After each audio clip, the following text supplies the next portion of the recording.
milline on üks hea ja soe puitkarkasselamu? Küsime seda Omatalo esindaja käest. Omatalo on Põhjamaade suurim puitkarkass moodulmajade ehitaja. Milline on teie arvates üks hea soe puitkarkasselamu? Üks hea soe puitkarkasselamu tänapäeval peab olema ilmtingimata energiasäästlik. Teisiti ei saa, sest küttearved dikteerivad meie elu ja on vaja igalt poolt kokku hoida. Sellepärast on lihtsam ehitada algusest peale endale energiasäästlik elamu, kus on energiatõhusad seinad, kus on energiatõhusad aknad ja Omatalo maja kõike seda pakub teile. Soojustust tänapäeval paneme 25 sentimeetrit ja võime pakkuda ka lahendust 30 sentimeetrile seinale.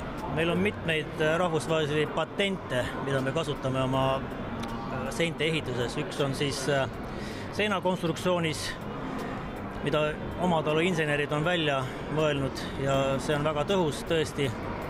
Ja teine tähtis moment on muidugi ka sokli ja välisseina ühenduskohal, mis on külmasilla vaba. Ja väga tähtis koht, millele alguses maja ehitusel ei pöörata tähelepanu, on maja aken, mis meie tingimustes on sisuliselt külmradiaator, mis jahutab meie maja.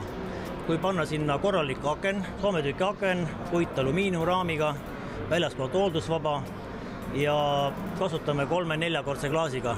Aga seinakonstruktsiooni juures, mis siin nüüd erilist või teistmoodi on, et esmapilgul võib-olla on isegi raske tabada teleekraanilt seda ühte väikest kohta?